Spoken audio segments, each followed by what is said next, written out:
Clash of Minds mempersembahkan Walter Faith, Martin Smith,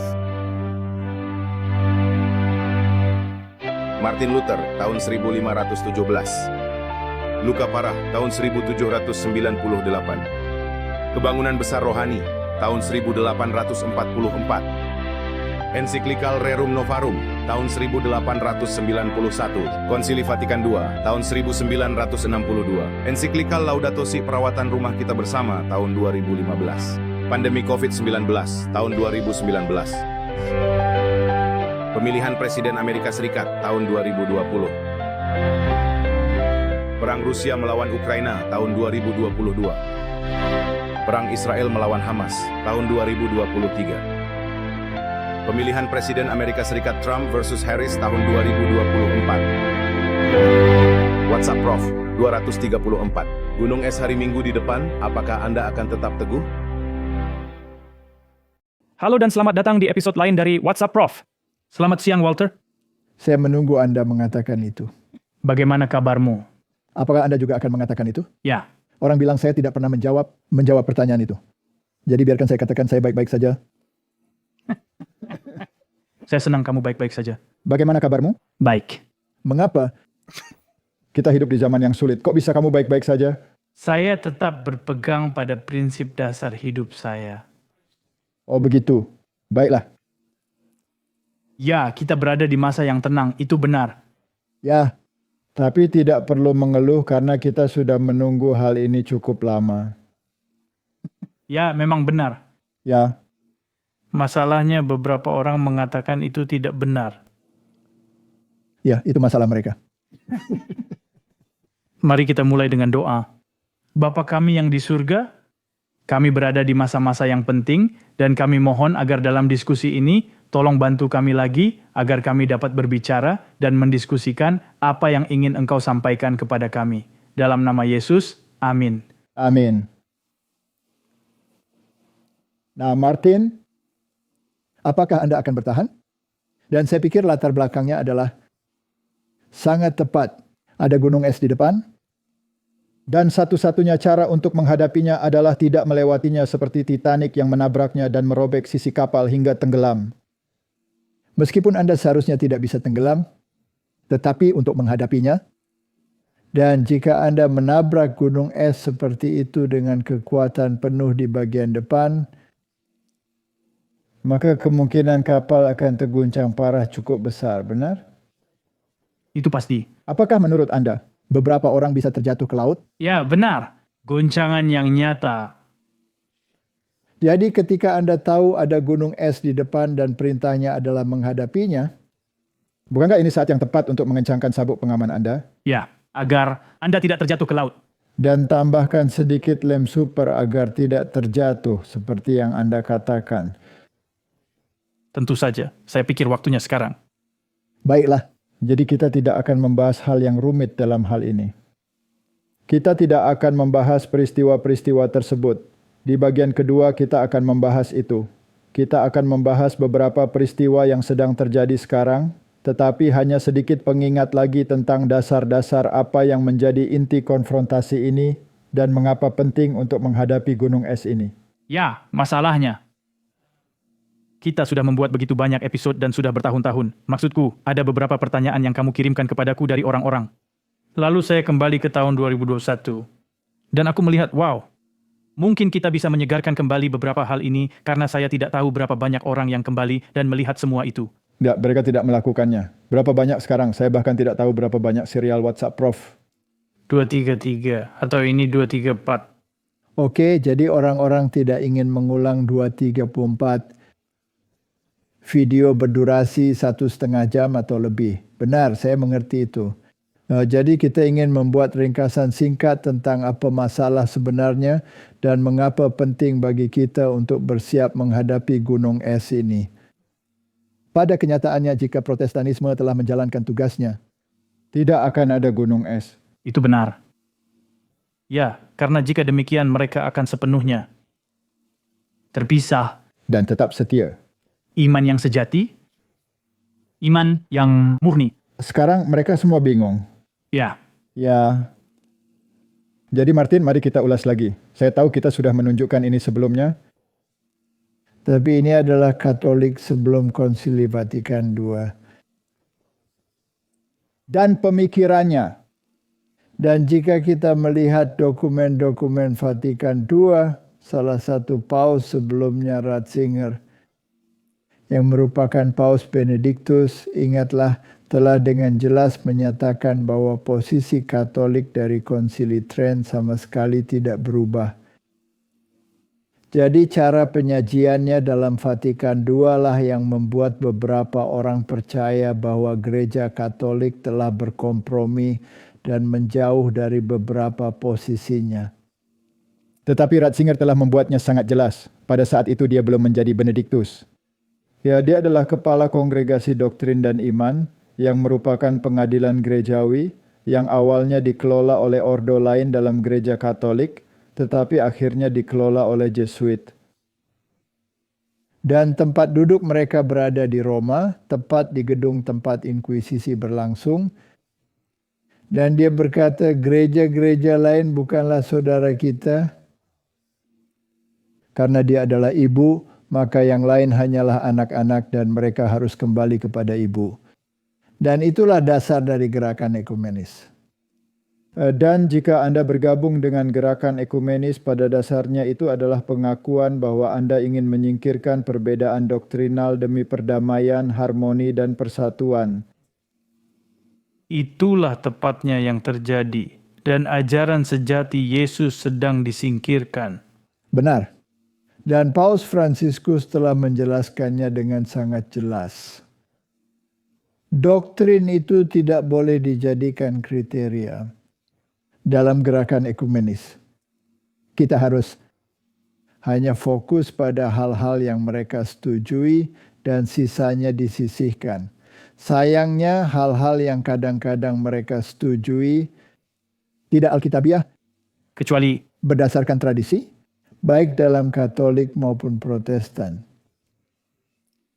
Dan dalam pembicaraan kami dengan Lennox dan Douglas Wilson, menjadi jelas bahwa Protestanisme tidak akan meninggalkan tradisi, tetapi akan tetap berpegang teguh padanya meskipun ada argumen Alkitab yang sangat jelas yang bertentangan. ya. Jadi dan itu sudah jelas. Jadi ini, dan kita telah melihatnya sekarang dalam pidato-pidato yang telah dibuat tentang gereja dan negara yang bersatu. Trump telah menjelaskannya dengan sangat jelas. Ya, mereka tidak akan mundur dari ini sekarang. Jadi mari kita lihat lagi video ini. Saya tahu kita sudah menunjukkannya sebelumnya. Tapi hanya untuk memperjelas apa yang dimaksud. Apa yang diyakini oleh Katolik konservatif, Gereja Katolik, dimensi manusia, telah dikuasai oleh bidah Protestan. Ketika kita bicara tentang gereja dan hal-hal yang baik, itu sebenarnya yang kita bicarakan kelompok besar Katolik yang telah bergabung dengan kebohongan yang disebut Protestantisme. Protestantisme adalah kebohongan karena itu adalah bid'ah. Kita telah membahas tema ini sepanjang minggu.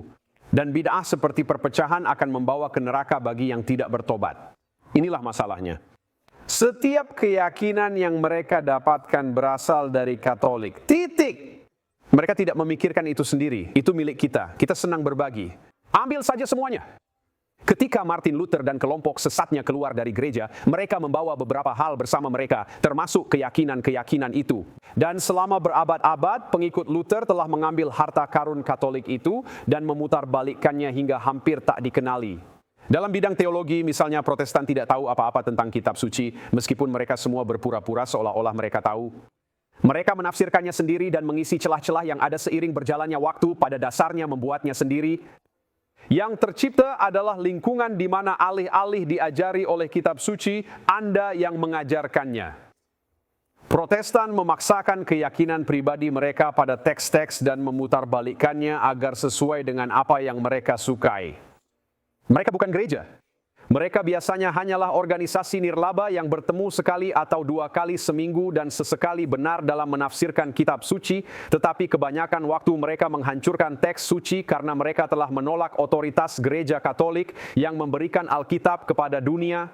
Ini buku kita. Anda tidak bisa mengambilnya lalu memberitahu kami apa artinya dan kemudian dengan menolak otoritas gereja untuk menafsirkan Alkitab dengan benar, meskipun gereja sendiri yang menciptakannya, mereka mengklaim hak yang tidak mereka miliki, yaitu kemampuan untuk menafsirkan kitab suci. Dia menyangkal kebenaran sakramen, terutama kehadiran nyata Kristus, tubuh, darah, jiwa, dan keilahiannya dalam Ekaristi, serta memutarbalikkan dan mendistorsi kitab suci dalam kesalahan egois dengan memberitahu jemaat apa yang mereka inginkan untuk didengar. Kita pada dasarnya tidak memiliki pemahaman yang sama, pada dasarnya mereka menyangkal gereja, dan siapa yang menyangkal gereja menyangkal Kristus sendiri.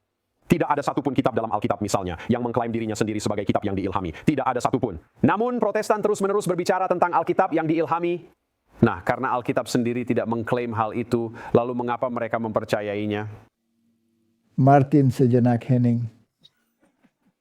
Sepertinya tepat untuk jiwa orang Malang itu. Ya, baiklah. Jadi jenis pemikiran seperti itu masih hidup dan berkembang dalam Katolik. Dan meskipun tampilan luarnya tampak rekonsiliatif, di dalamnya persis seperti yang kita lihat di sini. Dan mereka dalam gerakan-gerakan di dunia ini, apakah mereka termasuk dalam perkumpulan rahasia atau organisasi yang menganut filsafat ini, baik itu disebut Opus Dei yang menyiksa diri mereka setiap hari untuk mengingatkan mereka akan kesetiaan mereka kepada Paus dan yang mengklaim diri sebagai pengganti Kristus serta mencuri hak-hak istimewanya. Sistem yang pantas mendapat gelar antikristus. Dan kemudian ada Knights of Columbus yang sibuk dengan agenda politik mereka untuk membawa ajaran-ajaran ini ke arus utama. Dan mereka secara terbuka mengaitkan diri mereka dengan Protestan yang menurut saya secara pribadi, beberapa di antaranya mungkin agen Jesuit, berpura-pura menjadi Protestan dan tidak mengikuti firman sama sekali tetapi mengikuti emosi. Dan kemudian pernyataan-pernyataan sombong tentang gereja Katolik yang telah memberikan Alkitab kepada dunia. Gereja Katolik tidak ada saat perjanjian lama ditulis dan tidak ada saat perjanjian baru ditulis. Dan semua yang mereka lakukan hanyalah memutarbalikkan manuskrip-manuskrip timur dalam pemikiran gnostik mereka, lalu menambahkan banyak sekali hal yang tidak berguna, yang disebut apokrifa, yang bertentangan dengan setiap kata dalam Alkitab. Dan semua kitab suci adalah terinspirasi. Bukankah Alkitab mengatakan itu? Itu dikatakan. Dia bilang tidak. Tidak ada satupun kitab yang mengklaim terinspirasi. Jadi satu-satunya hal yang mereka berikan kepada dunia adalah versi yang telah dirusak, yang disebut Vulgate. Dan Vulgate dinyatakan infallible. Dan Paus berikutnya setelah deklarasi infalibilitas memerintahkan lebih dari 2000 perubahan. Begitulah infalibilitasnya. Dan itu adalah versi Latin yang tersedia hingga terjadi pemberontakan Turki dan pelarian gereja Ortodoks Timur dengan manuskrip-manuskrip yang didasarkan pada aliran Antioquia masuk ke barat. Dan manuskrip-manuskrip itu digunakan untuk menerjemahkan Alkitab yang membuat gereja Katolik merasa tidak nyaman. Sangat benar. Dan demikianlah mereka mendirikan Ordo Jesuit untuk menentang apa yang telah mereka ajarkan sepanjang waktu. Jadi Martin, mungkin kita harus kembali ke awal. Baiklah, sekarang jika saya mengambil Alkitab saya, mungkin saya bisa dengan cepat memberitahu orang-orang, orang-orang ingin tahu jenis Alkitab apa? ya ini, kita memiliki ratusan orang. Jadi itu Alkitab Studi Misi. Biar saya lihat milikmu. Apakah itu juga? Ini adalah Alkitab Studi Misi. Ya. Mereka bisa memperlihatkannya kepada orang-orang di sana melalui kamera. Dan mereka bisa mencarinya. Ini Alkitab Studi Misi dengan komentar Ellen G. White. Oke. Sekarang Martin, jika kamu pergi ke Kitab Wahyu, mari kita jelaskan dengan jelas apa yang terjadi di sana. dalam Wahyu pasal 2, kita memiliki awal cerita tentang 7 gereja. Oke. Ya, Dan ini termasuk dalam bagian historis dari struktur chiastik kitab Wahyu. Jadi kamu punya lengan sejarah, kamu punya klimaks sejarah, dan kemudian kamu punya lengan eskatologis. Sekarang ketika masuk ke dalam konteks historis, maka komentator konservatif akan mencoba memasukkan peristiwa-peristiwa tersebut ke dalam konteks historis. Karena hal itu mengarah pada peristiwa-peristiwa saat ini dalam Wahyu 11. Selanjutnya 12, 13, 14 dengan beberapa ringkasan sejarah masa lalu. Tapi ketika kita sampai pada Wahyu 13, 14 dan seterusnya, maka kita sedang membahas peristiwa-peristiwa yang sekarang terjadi dan sisanya adalah peristiwa-peristiwa eskatologis. Bagaimana ini akan berlangsung? Wahyu 14 tentu saja juga sangat penting. Jadi jika kamu pergi ke Wahyu pasal 2, dimulai dengan gerakan pertama, gereja pertama, karena ini ditujukan kepada gereja-gereja. Jadi jelas kita sedang membahas gereja-gereja, filosofi gereja-gereja, pengajaran gereja-gereja, dan kondisi yang mereka hadapi. Sekarang saya tidak akan melakukan studi Alkitab tentang 7 gereja saat ini. Tapi itu bukan poin kita di sini. Gereja pertama adalah gereja yang murni. Itu adalah gereja yang memiliki kebenaran. Tapi mereka menjadi lengah. jadi mereka tertidur.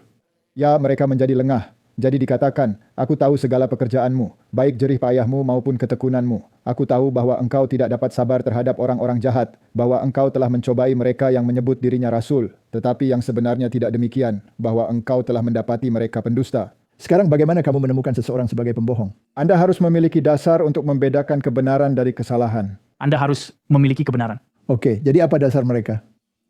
Alkitab. Apakah ada gereja Katolik pada masa itu? Tidak. Dan apakah ada paus? Tidak. Jadi sayangnya dia tidak bisa membantu mereka dengan ketidakberdosaannya. Tidak. Jadi bagaimana mereka bisa menafsirkan kitab suci saat itu? Saya tidak tahu. Orang-orang Malang ini tidak memiliki paus. Itu pernyataan yang begitu konyol sehingga kamu tahu dia membuatku mual. Tapi bagaimanapun juga. Dan kemudian dia berbicara tentang, dan engkau tetap sabar dan menderita oleh karena namaku, dan engkau tidak mengenal lelah. Gereja mula-mula sangat aktif, bukan? Baiklah. Tapi kemudian dia berkata, kamu tahu, kamu telah kehilangan api semangatmu. Ya. Sekarang apa yang menghidupkan kembali api itu? Perkembangan kembali api itu datang ke gereja berikutnya yang tidak mendapat teguran. Smyrna. Dan kata mir di sana tentu saja adalah dupa yang harum, bau yang harum. Dan inilah masa ketika orang Kristen dibunuh karena iman mereka dan ada penganiayaan di bawah kekaisaran Romawi. Dan orang-orang ini hanya menerima pujian dari Allah. Dan kemudian ada periode yang mengerikan yang disebut Pergamum. Ya. Sekarang ini adalah periode ketika ada kompromi dengan paganisme. Dan inilah tempat yang Alkitab katakan sebagai tempat di mana setan memiliki taktanya. Ya. Dan itu karena imamat Babel memiliki pusatnya di tempat ini. Ya. Dan semua warna ada di sana. Kamu tahu apakah? Apapun warnanya di tempat mereka duduk. Sekarang ketika kita berbicara tentang kursi, kita berbicara tentang kursi otoritas. Jika kamu melompat ke Wahyu 13, ada kursi lain. Dan naga memberikan kepadanya tahtanya. Dan kekuasaan serta otoritas besarnya. Jadi kursi itu telah berpindah dari Pergamum yang merupakan imamat Babel kepada imamat Katolik Roma. Jadi yang berubah hanyalah peran para pelakunya. Tetapi filosofinya tetap sama. Itu adalah filosofi antikristus. Ya. Jadi, apakah ini juga periode ketika Roma pagan berubah menjadi Roma kepausan? Itu termasuk di dalamnya. Karena hal pertama yang terjadi adalah raja terakhir. Dari imamat Babel, Attalus mewariskan gelarnya kepada Roma. Sekarang itu untuk Roma pagan. Dan dia harus mengambil gelar itu, dan dia harus mengambil jubah dan pakaian kebesaran. Dan tentu saja imamat Babel juga terlibat dalam penyembahan Dagon. Itulah asal mula topi mitra berbentuk kepala ikan Yang merupakan dewa ikan. dan dia harus mengambil keilahian. Itu datang bersamaan dengan itu. Dan para kaisar Romawi pada masa ini belum begitu sombong untuk menggunakan gelar keilahian hingga masa Julius Caesar. Lalu mereka harus disembah sebagai dewa-dewa. Tentu saja orang Kristen tidak bisa menyembah mereka sebagai dewa. Dan kemudian timbul masalah. Dan kemudian setelah penganiayaan yang mengerikan terhadap Smyrna, Anda akan sampai pada periode Smyrna. Kamu memiliki periode kompromi di mana Konstantin kemudian mengadopsi semacam Kristen. Dan paganisme dan Kristen menyatu. Ini adalah hal yang sangat berbahaya. Dan dia berkata, tetapi aku mempunyai beberapa keberatan terhadap engkau. Di antaramu ada beberapa orang yang menganut ajaran Bileam, yang memberi nasihat kepada Balak untuk menyesatkan orang Israel supaya mereka makan persembahan berhala dan berbuat zina. Makan persembahan korban kepada berhala. Jadi apakah bentuk penyembahan berhala masuk di mana ada korban persembahan yang harus dimakan dan yang terkait dengan penyembahan berhala? Nah, pada periode ini dan dalam perkembangan Katolik Roma, mereka mulai beralih dari agama yang sepenuhnya berdasarkan iman kepada Yesus Kristus sebagai korban penebusan Allah dan jabatan imam besarnya. Dan imamat duniawi telah berakhir. Ya, Jadi Alkitab berbicara tentang pelayan Injil. Sedangkan dalam perjanjian lama adalah imam. Imam-imam selalu membawa korban persembahan. Jadi Martin, Jika imamat telah dihapuskan, karena tirai terbelah dari atas ke bawah, bukan. kemudian imamat itu dipindahkan kepada Kristus yang menjadi imam besar kita. Dan menurut Ibrani, ia naik ke surga dan berdoa untuk kita. Dan menurut kitab Ibrani, kita sekarang memiliki akses langsung kepada Allah. ya, Apakah itu benar? benar. Dia saat ini bertugas sebagai imam di surga. Ya. Jadi jika Anda mengikuti rancangan bait suci di bumi, maka pada saat kenaikannya, dia pasti telah masuk ke tempat kudus untuk melakukan perantaraan. Dan dia akan terlihat berdiri di depan mezbah dupa, menyampaikan doa-doa orang-orang kudus ke dalam perantaraan dan karakternya, serta membuatnya diterima oleh Allah. Jadi dialah yang bertindak sebagai imam dalam kapasitas itu. Dan Wahyu dengan jelas menyatakan dalam Wahyu pasal 1 bahwa dia berjalan di antara kandil-kandil. Dan kandil-kandil berada di bilik pertama. Jadi apa yang telah ditetapkan? Ketika Kristus datang ke dunia ini, misinya seperti yang kita katakan sebelumnya adalah di halaman luar. Ya, Karena dia adalah suku Yehuda dan hanya imamat Lewi yang diizinkan untuk melayani di bilik suci dan bilik maha suci. Jadi dia telah menggenapi halaman luar. Dia menjadi anak domba Allah yang dikorbankan dan dia dibunuh di luar bait suci dan tembok-temboknya di Golgota. Dia membayar harga untuk dosa-dosa kita. Dan ketika dia bangkit, dia berkata, jangan menahan aku, jangan menghalangi aku akan pergi kepada Bapaku. Dan disitulah ia diangkat sebagai imam besar. jadi itu seperti yang Anda sebutkan dalam episode itu. Saya akan memasukkan tautan ke dalamnya. Mengukuhkan seluruh. Bait suci, ya. Jadi dia kembali, ya. Dan dia berkata kepada mereka, semua kuasa telah diberikan kepada mereka. Dan para murid memiliki akses langsung kepadanya. Apakah ada paus? Tidak. Sekarang gereja Katolik akan mengklaim bahwa ada satu dan namanya adalah Petrus. Tapi dia memiliki kehidupan yang sangat bergejolak. Dan bahkan Paulus kadang-kadang harus menegurnya karena hipokrisinya. Dan pernyataannya atau pernyataan Katolik bahwa dia adalah batu karang tentu saja merupakan distorsi dari kitab suci. Itu benar. Karena pernyataan yang dia buat, engkau adalah anak Allah yang hidup, engkau adalah Kristus. Itu adalah Dasar iman Kristen.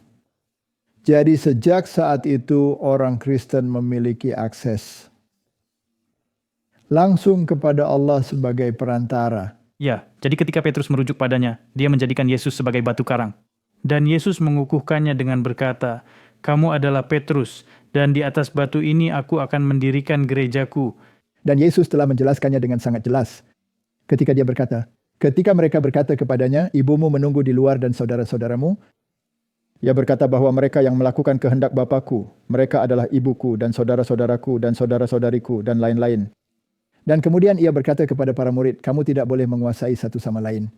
Kamu tidak boleh seperti orang-orang kafir, kamu adalah saudara dan saudari. Kamu harus memiliki kesatuan pikiran, tidak ada pemimpin. Sangat jelas. Jadi tidak ada paus juga, tidak peduli seberapa keras orang-orang ini mencoba memperkenalkannya. Dan imamat telah dipindahkan dari imamat duniawi kepada Kristus sebagai perantara. Jadi tidak ada kebutuhan akan korban. Dan Alkitab dengan jelas menyatakan yang diklaim oleh manusia yang tertipu itu tidak memiliki ilham bahwa dengan satu korban dia telah selamanya menyempurnakan. Selamanya. Benar. Jadi Martin, apakah ada kebutuhan untuk memperkenalkan imamat baru? Tidak. Tidak? Tidak. Apakah ada kebutuhan untuk memperkenalkan mediator baru? Tentu saja tidak. Apakah ada kebutuhan akan perantaraan imam, paus, dan santo santa? Tidak. Tidak. Anda memiliki akses langsung kepada Kristus. Apakah mereka akhirnya menggantikan para gembala di dunia? Pekerjaan pastoral di mana Anda setara dengan saudara-saudara Anda. Dan hal itu dijelaskan dengan jelas dalam kitab Kisah Para Rasul pada sidang pertama, bahwa tidak ada pemimpin di sana dan keputusan dibuat oleh para rasul, para tua-tua dan saudara-saudara yang tentu saja mereka benci. Oleh karena itu mereka menghilangkan hal itu dari versi modern yang telah disimpangkan sehingga mereka menjadi penguasa yang membuat keputusan. Dan orang-orang seperti Anda dan saya tidak memiliki suara. Benar? Jadi Martin, apa yang terjadi pada periode ini? Sistem gereja duniawi sekali lagi mengambil hak prerogatif yang hanya milik Kristus. Ya. Baiklah, dan hal itu terpenuhi di gereja berikutnya, yaitu Tiatira. Dan dalam gereja ini Anda telah langsung masuk ke periode apostasi total. Dan itulah mengapa dalam ayat 21 dikatakan, aku memberi dia waktu untuk bertobat dari percabulannya. Dengan kata lain, kemurtadannya terhadap Allah. Ini adalah gereja pada masa Middle Ages. Ini adalah Katolik Roma. Ya. Dan dia tidak bertobat. Karena Roma tidak berubah. Dia mengklaim infalibilitas. Jika dia berubah, dia akan menembak dirinya sendiri dengan senapan 12 peluru. Dan dia belum melakukannya hingga hari ini. Dan dia berkata, aku akan melemparkan dia ke atas ranjang orang sakit dan mereka yang berbuat zinah dengan dia ke dalam penderitaan besar, kecuali mereka bertobat dari perbuatan mereka. Dan kita baru saja mendengar bahwa mereka tidak akan bertobat dari perbuatan mereka. Dan kemudian Martin, Anda sampai pada gereja di pasal 3 yang disebut Sardis, yaitu gereja reformasi, dan dikatakan, dan tuliskanlah kepada malaikat jemaat di Sardis. Inilah firman dia yang memiliki ketujuh roh Allah dan ketujuh bintang itu, yang telah didefinisikan, yaitu komponen pastoral gereja Allah. Jadi semua kemurtadan ini mulai masuk dan mulai menyusup ke dalam gereja. Mereka selalu merupakan kelompok yang setia. Mereka sangat dianiaya karena mereka tidak mengikuti kemurtadan ini. Mereka adalah gereja sejati Allah seperti Waldensians dan Albigensians, serta unsur-unsur gereja Celtic, gereja Ethiopia, dan gereja-gereja timur dan lain-lain. Dan dia berkata, bangunlah dan kuatkanlah apa yang masih tinggal. Yang berarti banyak hal telah diambil. Ya, Yang sudah hampir mati. Itu adalah keadaan yang sangat menyedihkan. Sebab tidak satu pun dari pekerjaanmu aku dapati sempurna di hadapan Allahku. jadi ada beberapa hal yang hilang. Ada beberapa hal yang hilang. Dan pria dalam video ya dengan benar dikatakan bahwa mereka mengambil banyak tradisi dari Katolik Roma dan mempertahankannya daripada menjelaskannya dan membuangnya ke tempat sampah di mana mereka seharusnya berada. Salah satunya adalah sakramen. Karena jika itu benar, Martin, maka sesuatu yang Anda lakukan, sebuah ritual, akan memiliki kekuatan penyelamatan yang tentu saja tidak masuk akal, hanya transformasi hati. Dan penerimaan Kristus sebagai juru selamat pribadi Anda dan bukan perantara lain. 10 salam Maria dan Rosario saja tidak cukup. Oleh karena itu ada masalah serius di sini. Jadi jika Anda ingin melihat hukuman yang Allah kirimkan kepada gereja-gereja, maka saya akan melompat ke Wahyu pasal 8. Sekarang dalam Wahyu pasal 7 atau bahkan sebelumnya dalam Wahyu pasal 6, Anda memiliki 7 meterai. Sekarang 7 meterai juga menceritakan kisah yang sama. Seperti yang kita dengar dalam 7 gereja, dan itu mengikuti urutan tersebut, serta menampilkan para pemberita Injil sebagai kuda yang berlari melintasi bumi. Dan yang pertama tentu saja memiliki Injil yang murni adalah kuda putih. Yang terjadi. Dan kemudian menjadi kuda merah. Dan ingat, Smyrna adalah masa penganiayaan, jadi itu adalah kemartiran dan darah. Dan kemudian menjadi kuda hitam. Itu adalah Pergamum yang membawa semua paganisme dan ajaran-ajaran paganistik. Dan kemudian ada kuda pucat yang mewakili sistem Katolik Roma yang sudah mati. Ya, sudah mati. Pucat, hanya tulang belulang. Sudah hilang. Baiklah. Jadi urutannya sama. Sekarang mengapa hal itu hilang? Karena mereka telah menghilangkan Kristus sebagai perantara. Mereka telah mendirikan sistem duniawi dan mereka telah mendirikan misa. Ya, sebenarnya mereka telah mendirikan sistem antikristus. Baiklah, sekarang bukankah itu penyembahan berhala dan mengajarkan orang untuk makan makanan yang disembahkan kepada berhala? Ya. Benar, Gil. Jadi itu adalah penyembahan berhala karena dengan satu persembahan dia telah menyempurnakan selamanya. Dan Roma tidak dapat menghindari teologi ini karena mereka mengklaim bahwa korban misa adalah sama dengan korban salib. Jadi mereka tidak dapat menyangkalnya karena mereka disebut-sebut sebagai yang tak dapat salah. Sekarang Protestantisme. Ya, dia memperbaiki itu dan berkata, tidak, misa hanyalah pengingat. Dan mari kita hilangkan kata misa oleh karena itu, dan mari kita hilangkan kata ekaristi, dan mari kita sebut saja komuni kudus sebagai pengingat akan satu pengorbanan yang telah sempurna selamanya. Jadi Martin, ada penghakiman yang mempengaruhi gereja saat ia berpindah dari Injil yang murni ke Injil yang dimurnikan. Masa Smyrna ke Injil yang dikompromikan, ke Injil yang mati. Benar? Ada bencana yang datang jika kita kembali ke Israel kuno. Ketika umat Allah menjadi murtad. Bagaimana Tuhan menangani hal itu? Baiklah. Itu kejam. Mereka berada dalam pengasingan atau dibawa ke pengasingan. Siapa yang membawa mereka ke pengasingan? Bangsa-bangsa kafir. Jadi ketika mereka murtad, yang menguasai mereka adalah orang Filistin. Ya. Atau orang Moab bersama dengan orang Amon, atau orang Suriah, atau orang Babel. Mereka dihukum. Ya. Untuk membuat mereka sadar. Dan tentu saja mereka semua bertobat setelah hukuman-hukuman itu. Benar? Mengapa kamu tertawa? Terkadang ada pertobatan besar yang terjadi dan itu hanya berlangsung sebentar. Ya, Dan kemudian mereka akan membunuh semua orang yang terkait dengan orang yang menyebabkan pertobatan. ya. Baiklah, jadi dia menggunakan bangsa-bangsa pagan kan? Hal yang sama terjadi di dunia Kristen. Dia mendatangkan bangsa-bangsa pagan untuk menyerang. Dan kekaisaran Romawi telah menjadi Kristen. Tetapi itu adalah Kristen yang telah tercemar dan dipaganisasi. Jadi apakah ini sama dengan yang terjadi di Israel? Ya.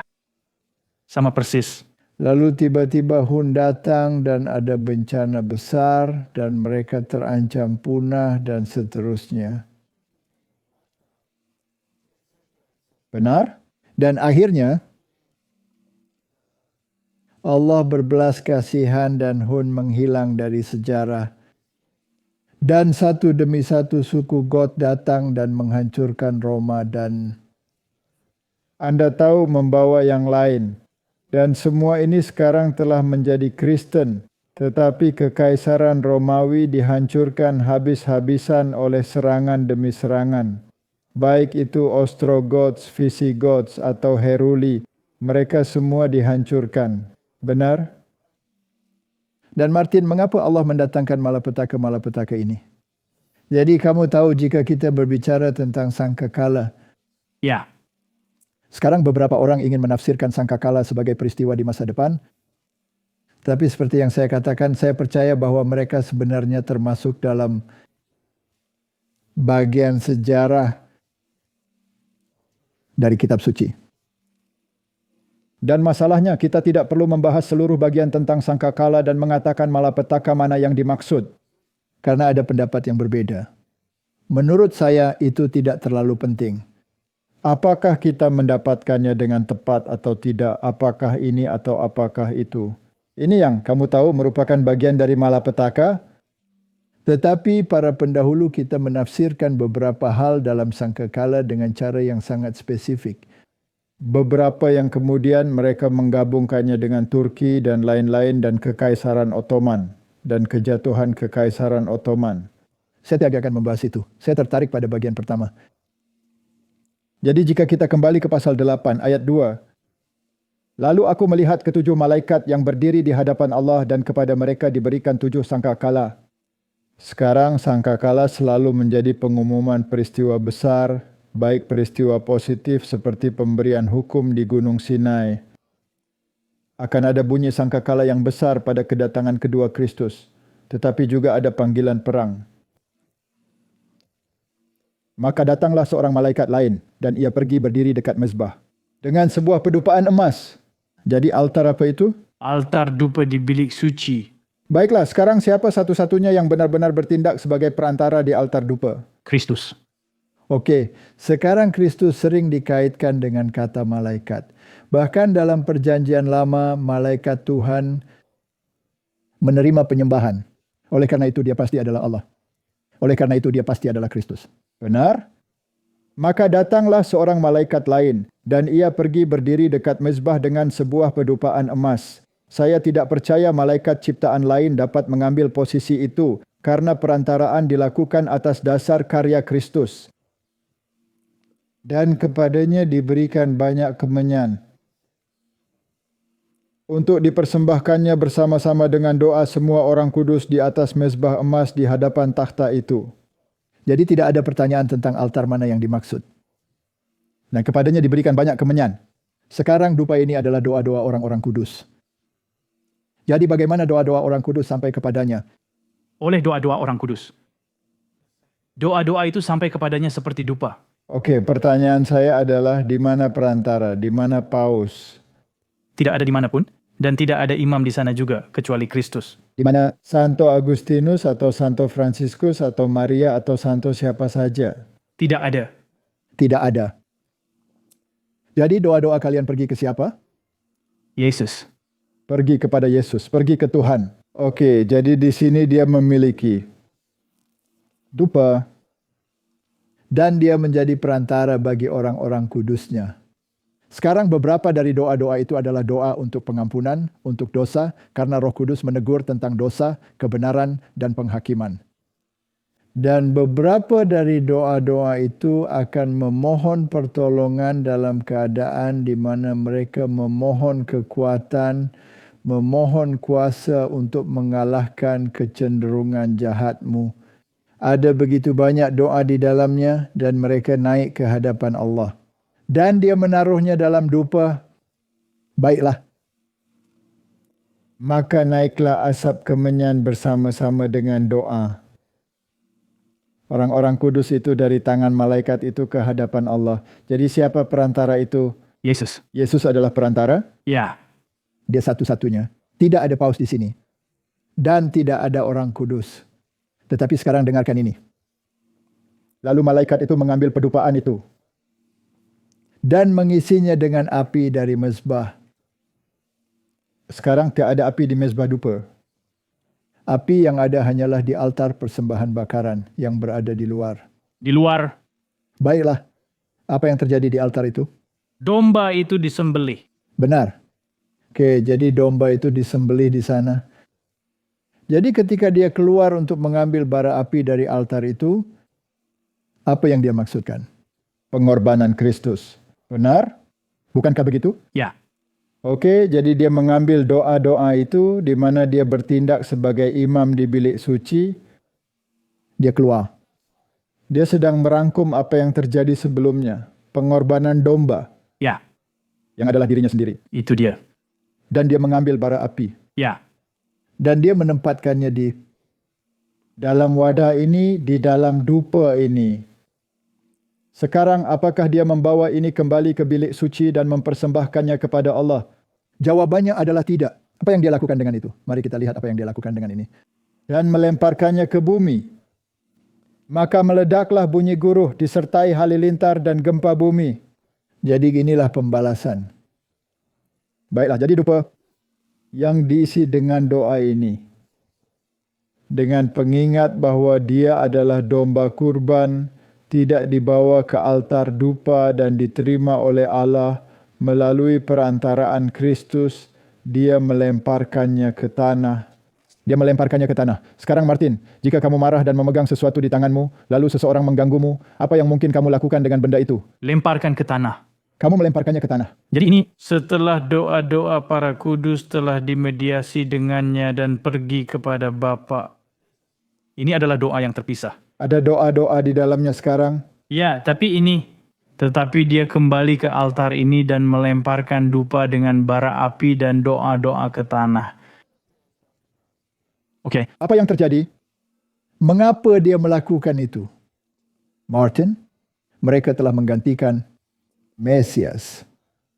Dan Yesus, imam besar perantara dengan perantaraan yang bersifat duniawi, mereka telah mendirikan imamat duniawi dan mencuri apa yang seharusnya miliknya lalu mengklaimnya untuk diri mereka sendiri. Itulah yang mereka lakukan. Dan oleh karena itu, doa-doa yang dipanjatkan oleh orang-orang itu tidak lagi diterima oleh Allah. Ya, kita bisa. Dan persembahan yang telah ia lakukan digantikan dengan misa, persembahan yang terus-menerus, yang merupakan kekejian dan penyembahan berhala, serta makanan yang dipersembahkan kepada berhala, dan oleh karena itu tidak memiliki nilai apapun di hadapan Allah. Dan dia melemparkannya ke bawah. Mereka telah menghilangkan perantaraannya. Dan kemudian akan datang tulah-tulah yang ada di sini, dan kita tidak perlu menjelaskannya secara rinci.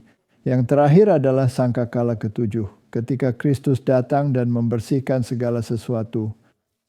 Jadi Martin, gereja ini, gereja Katolik Roma ini, telah mengambil posisi Kristus di tempat Yesus Kristus. Dan ketika reformasi datang, mereka menggantikan penyembahan berhala dalam misa. Dan ini adalah hal yang sangat besar dan sulit bagi mereka. Mereka menggantinya dengan ritual sederhana. Sebagai peringatan akan pengorbanan besar yang telah dilakukan oleh Tuhan. Dan Katolik marah. Itulah mengapa mereka masih ada. Dan sekarang Martin, ketika Protestantisme menerima pengorbanan Kristus dan mengatakan bahwa kamu diselamatkan oleh iman saja dalam pengorbanan penebusan Kristus. Lalu Katolik Roma meledak. Dan mereka menyebutnya sebagai anatema dan mereka berperang melawannya dan mereka mengangkat Jesuit untuk menghancurkannya. Dan ketika kita sampai pada gerakan Oxford, Ketika semua altar telah dibuang dari gereja-gereja dan semua patung-patung bodoh itu telah dibuang dari gereja-gereja dan diganti dengan mimbar yang sederhana, dengan firman Allah sebagai standar, apa yang mereka lakukan? Mereka membawa altar-altar kembali. Mereka memasukkan misa di sana. Dan gereja pertama yang murtad pada tingkat itu adalah gereja Inggris yang pada dasarnya kembali mengadopsi misa Katolik Roma dan menghina Kristus dalam prosesnya. Apakah saya terlalu keras?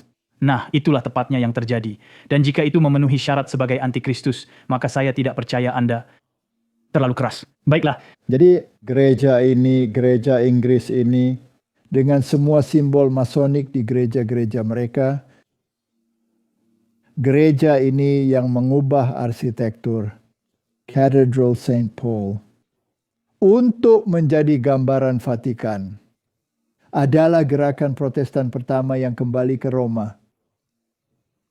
Kemudian muncul gerakan ekumenis. dan itu juga dilakukan melalui infiltrasi lagi karena Henry Newman katanya dia Protestan. Tapi setelah gerakan ini, dia menjadi kardinal di gereja Katolik. Benar sekali. Jika dia hidup di zaman sekarang, dia akan sepenuhnya sadar. Dan itu sama. Itu bagus, ya? karena dia sadar. Ya. Dan pada saat yang sama, Anda memiliki Westcott dan Hort. Menghancurkan Alkitab yang asli. Ya. Dan semua ini merasuk langsung ke dalam. Dengan perkumpulan-perkumpulan hantu kecil mereka dan perkumpulan-perkumpulan rahasia kecil mereka, menulis ritual-ritual dan memasukkan mariologi dan Okultisme.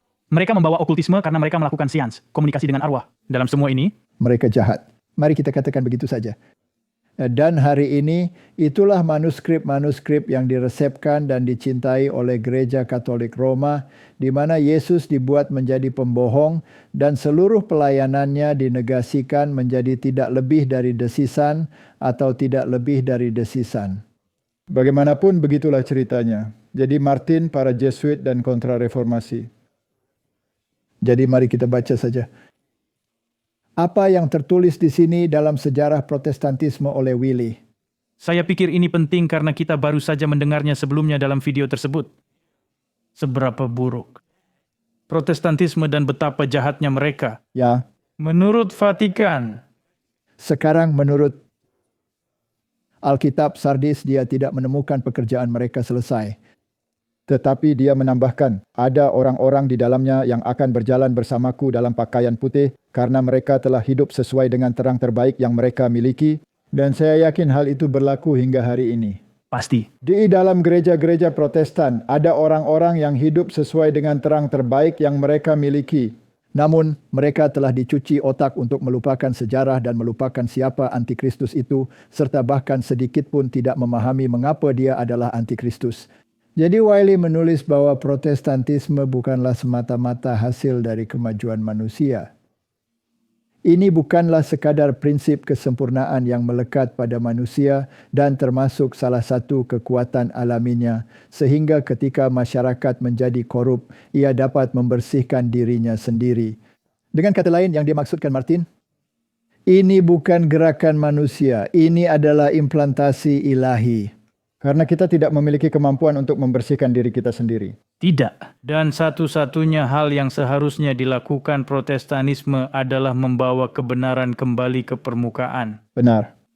Dan ketika prosesnya dihentikan oleh kekuatan eksternal, itu berhenti karena kelelahan. Ia dapat mengerahkan energinya dan melanjutkan perjalanan barunya. Ini bukanlah hasil dari akal individu maupun hasil dari pemikiran dan usaha kelompok bersama. Protestantisme adalah prinsip yang asal-usulnya berada di luar masyarakat manusia. Ini adalah penanaman ilahi pada sifat intelektual dan moral manusia yang menghasilkan vitalitas baru dan kekuatan-kekuatan diperkenalkan ke dalamnya dan batang manusia menghasilkan buah yang lebih mulia. Itu adalah Protestanisme. Dan jika kamu mencemarkan Protestanisme sejati, kamu sedang melawan Roh Kudus. Dan Gereja Katolik menurut pendapat saya sebagai sebuah institusi telah melakukan dosa terhadap Roh Kudus. Bukan sebagai orang-orang di dalamnya. Tidak, penting. Karena mereka tidak memahami konsekuensinya. Selama mereka hidup sesuai dengan terang yang mereka miliki, seperti yang Anda katakan sebelumnya, Tuhan menyetujuinya. Ya, baiklah, mari kita ambil kutipan lain dari salah satu penulis favorit saya. Di seluruh dunia Kristen, Protestanisme diancam oleh musuh-musuh yang tangguh. Kemenangan-kemenangan awal reformasi telah berlalu. Roma mengerahkan pasukan baru berharap untuk menghancurkannya. Pada titik ini Ordo Jesuit dibentuk. Yang paling kejam, tidak bermoral dan berkuasa di antara semua pendukung kepausan. Martin, jika kamu memikirkan penganiayaan Dominikan, dan jika kita memikirkan ordo-ordo Katolik lainnya, serta Inkuisisi, bahkan sebelum Jesuit ada, mereka sangat kejam. Ruangan penyiksaan mereka adalah ruangan horor. Dan orang-orang ini adalah yang paling kejam dan paling brutal. Jadi mereka Berhasil melampaui segala bentuk kejahatan di bumi. tidak ada kejahatan yang terlalu besar bagi mereka untuk dilakukan. Tidak ada tipu daya yang terlalu hina bagi mereka untuk dipraktekkan. Dan tidak ada penyamaran yang terlalu sulit bagi mereka untuk dilakukan. Berjanji untuk hidup dalam kemiskinan dan kerendahan hati yang abadi. Itu adalah tujuan mereka yang matang. Untuk memperoleh kekayaan dan kekuasaan yang akan digunakan untuk menggulingkan Protestanisme dan memulihkan supremasi kepausan. Lalu dilanjutkan dengan mengatakan mereka mengenakan pakaian kesucian, menyebut diri mereka sebagai serikat Yesus dan sebagainya. Namun di balik penampilan yang tak bercela itu seringkali tersembunyi tujuan-tujuan kriminal dan mematikan. Prinsip dasar ordo itu adalah bahwa tujuan menghalalkan cara. Jadi mereka bisa berbohong, membunuh, menyiksa, atau melakukan apapun yang diperlukan. Dengan cara ini, kebohongan, pencurian, sumpah palsu, pembunuhan bukan hanya diampuni tetapi juga dipuji. Dan ketika mereka melayani kepentingan gereja. Dengan berbagai kedok, para Jesuit menembus jabatan-jabatan negara, naik pangkat menjadi penasihat raja-raja, dan membentuk kebijakan negara-negara. Dan mereka berada dalam posisi yang sama dengan orang-orang Chaldea pada zaman Babel. Para penyihir dan semua itu. Nah, mereka terkait dengan para penyihir. Jesuit memiliki 3 pendiri. Ada Ignatius dari Loyola. Dia adalah seorang militer yang memiliki penglihatan, di mana pengalaman dan penglihatan menggantikan firman Allah. Dan dia mengembangkan latihan Loyola yang hari ini telah berubah menjadi berbagai macam kebodohan yang telah diserap oleh gereja-gereja Protestan sebagai jalan menuju Tuhan, padahal sebenarnya itu adalah jalan menuju neraka. Ya, Oke, apakah aku terlalu keras, Martin? inilah seberapa seriusnya, karena jika Anda terjebak di dalamnya. Sebelum kamu menyadarinya, kamu akan menyembah dewa yang kamu anggap sebagai Tuhan. Benar. Tapi itu bukan. Dan kemudian ada Francis Xavier. Dia tidak hidup lama. Dia adalah orang yang berada di kapal Vasco da Gama untuk membuka rute perdagangan dengan India. Dan para imam Jesuit selalu ikut serta untuk mengkonversi seluruh dunia ke dalam cara berpikir mereka dan tunduk pada kepausan. Dan kebanyakan tempat-tempat yang mereka kunjungi, mereka diinjili oleh para Kristen awal. Benar. Jadi ketika dia tiba di India, dia menemukan umat Kristen Thomasite yang memelihara hari Sabat. Dia terkejut karena mereka tidak tunduk pada paus. Dan mereka memelihara hari Minggu pagan daripada Sabat Alkitab. Jadi ia mendirikan inkuisisi di Goa untuk memberantas mereka. Dan saudara-saudara menggunakan negara-negara yang berada di bawah kekuasaan mereka untuk menaklukkan negara-negara tersebut dan menegakkan struktur politik yang berada di bawah kendali Roma. Jadi yang ketiga adalah Peter Farber. Dia adalah orang Jerman. Dia adalah seorang intelektual dan filsuf. Dan dia membawa aspek-aspek spiritual okultisme ke dalam perdebatan. Dan bersama-sama mereka membentuk sebuah ajaran setan yang berpengaruh. Trinitas yang tidak suci. Tritunggal yang tidak suci. Sangat tepat. Saya rasa kita tidak akan terlalu populer setelah itu, tapi ya sudahlah. Dan hingga hari ini, seperti yang kami tunjukkan dalam episode sebelumnya, mereka dipuji di halaman web Vatikan karena Serikat Yesus berfokus pada penelitian intelektual. Setiap penelitian yang membuat Tuhan kurang dari siapa dia sebenarnya, seperti evolusi. Bersama rekan-rekan Jesuit mereka yang memalsukan hoax Piltdown. Dan semua isu ini serta pengaruh mereka terhadap orang-orang seperti Charles Darwin. Mendidik, menghapus Tuhan dari kurikulum sekolah, pendidikan tinggi, melatih presiden, membawa narkoba ke dunia. Mereka adalah organisasi paling menjijikkan yang pernah ada yang telah merusak planet ini. Beberapa universitas terkemuka di dunia, terutama di Amerika Serikat, didirikan awalnya oleh Ordo Jesuit. Dan beberapa di antaranya masih dikelola oleh mereka. Dan jika tidak dikelola langsung oleh mereka, mereka mengelolanya secara tidak langsung melalui dewan di mana mereka memiliki kendali. Ordo tersebut didirikan tepat sebelum gerakan kontra-reformasi resmi dimulai. Jadi dengan kata lain, mereka yang akan memimpinnya. Apakah Roma mengakui kejahatan keji dan pembunuhan yang dilakukan oleh orang-orang ini? Mereka membanggakan hal itu. Mereka membanggakan hal itu. Oke. Ya, dan kemudian mereka menceritakan tentang aspek militer. Ignatius adalah seorang ksatria dan seterusnya. Mereka semua adalah pejuang salib. Bukankah Hexet yang mengatakan itu?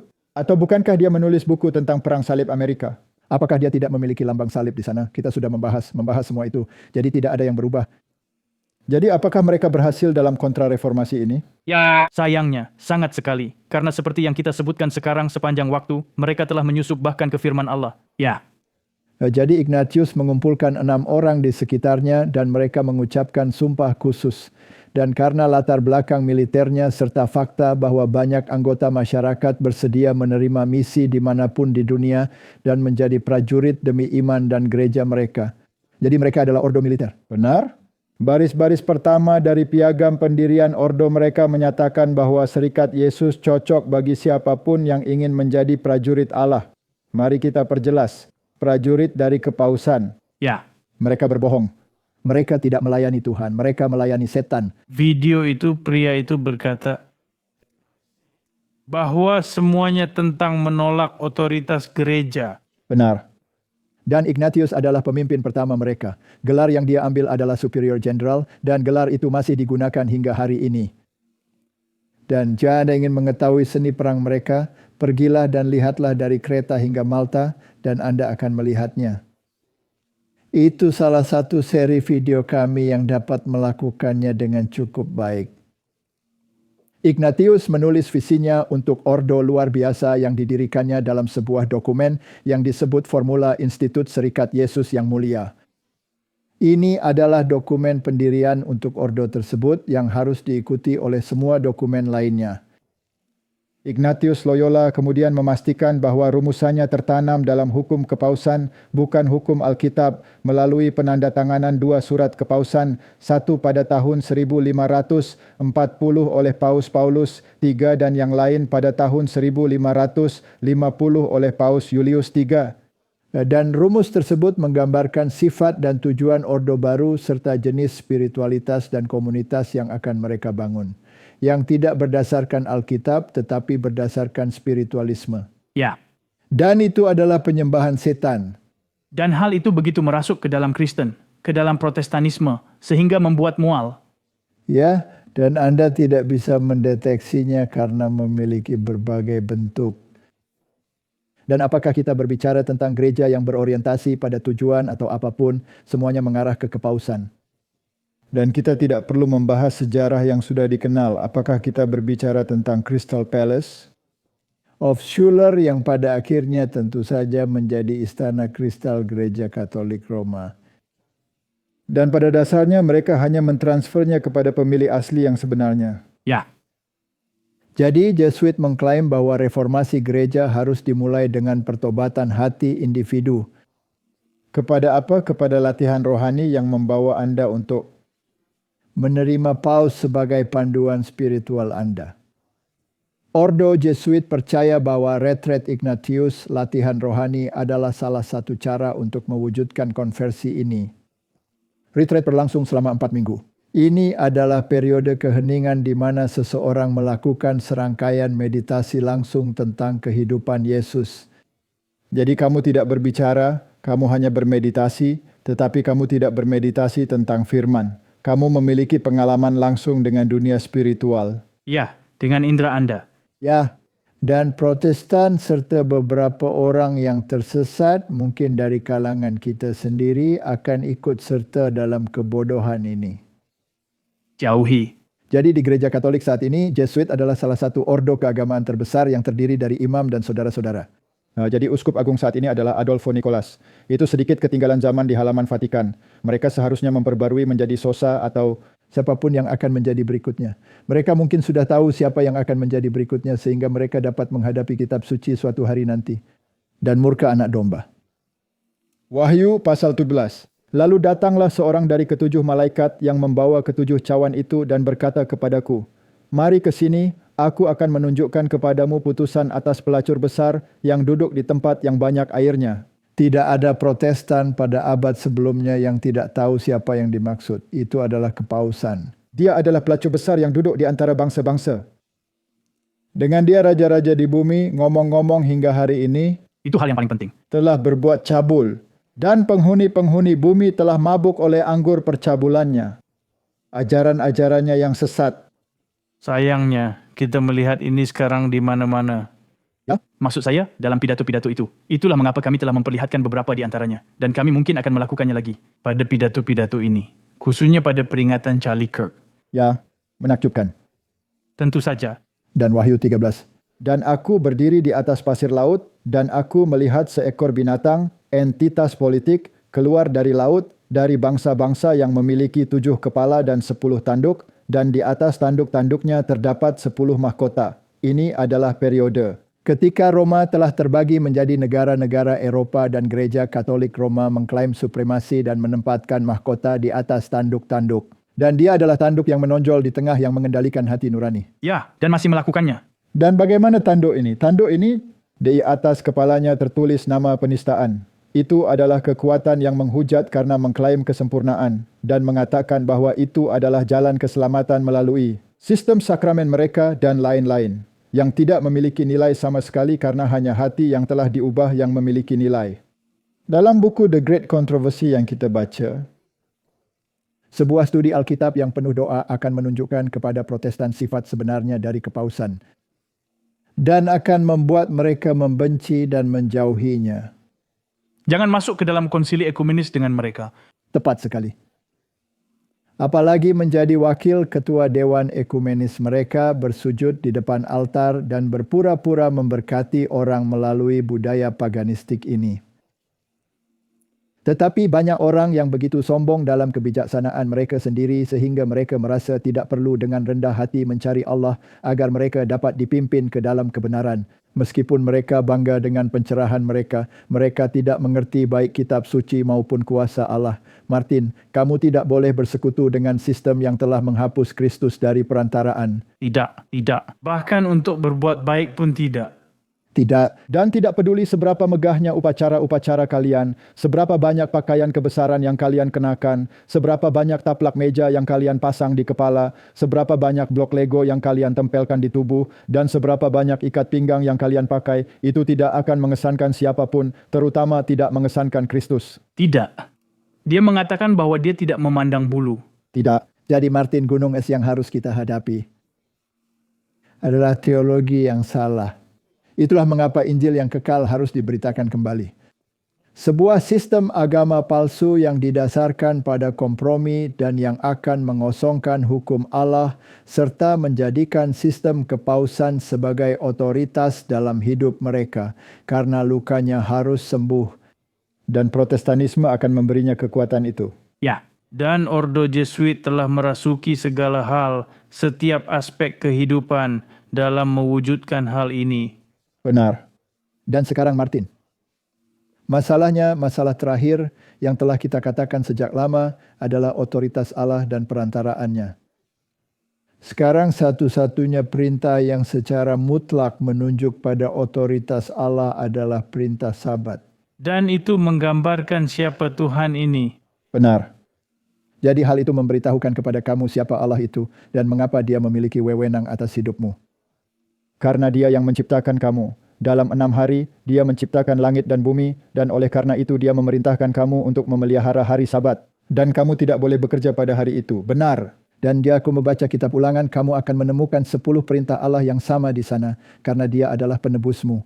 Dia menyelamatkanmu dari perbudakan secara simbolis, Mesir. Tetapi penyelamatan yang sesungguhnya adalah dari penyembahan berhala dosa.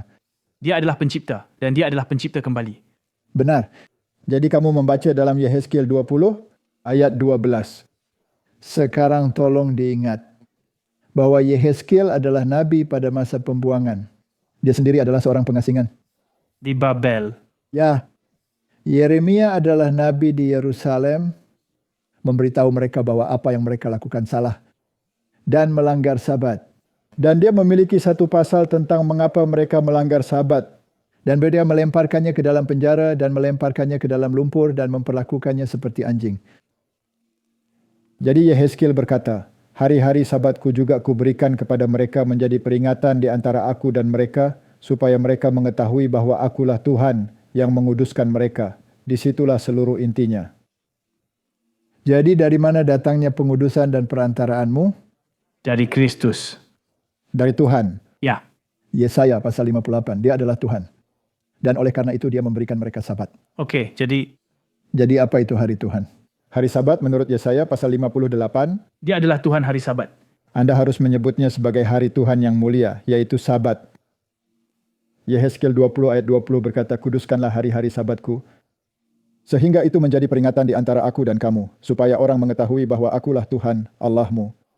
Jadi gereja Katolik Roma akan mencoba meyakinkan Anda bahwa perjanjian itu sekarang adalah perjanjian baru. Dan bahwa hari itu telah diubah. Ya, berdasarkan wewenang mereka. Dengan otoritas mereka. Betapa omong kosongnya jika boleh saya gunakan istilah itu. Jadi Martin, jika itu benar, maka Allah bukanlah yang tidak berubah. Tidak, maka dia berubah karena dia berbeda saat Yehezkiel menulis ini. Benar. Jadi orang Yahudi mematuhi hukum secara harfiah. Dan dia berkata, aku akan mengganti dengan perjanjian baru.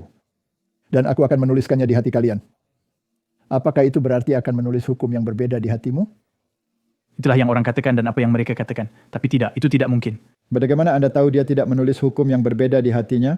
Bukankah dia berkata dalam Matius pasal 5 bahwa tidak satu pun huruf atau titik pun akan hilang dari hukum itu? Benar. Dan jika kamu melanggar salah satu dari perintah-perintah yang paling kecil, kamu akan mendapat masalah. Bukankah dia mengatakan itu? Dia mengatakan persis seperti itu. Jadi, dari mana mereka mendapatkan omong kosong ini? Mereka mengajarkan bahwa perjanjian baru berbeda dari perjanjian lama. Itu untuk memanipulasi dan mengubahnya lagi agar mereka yang berkuasa, bukan Tuhan. Benar, dan kamu tidak perlu berubah. Kamu hanya perlu menjaga sakramen, dan jika kamu seorang Yahudi, pergilah dan duduk di Yerusalem, dan kamu akan diselamatkan. Apa omong kosong itu? Kamu harus berubah. Jadi Keluaran 31 ayat 17 memberitahu kita bahwa Sabat adalah tanda antara aku dan orang Israel selama-lamanya. Sebab 6 hari lamanya Tuhan menjadikan langit dan bumi, dan pada hari yang ke-7 ia berhenti bekerja untuk beristirahat. Dan kata tanda, jika kamu mencarinya di kamus Alkitab, mengatakan bahwa itu adalah tanda pembeda dari kuasanya. Benar? Jadi Martin, ketika kita menghadapi gunung es di sana, Ya.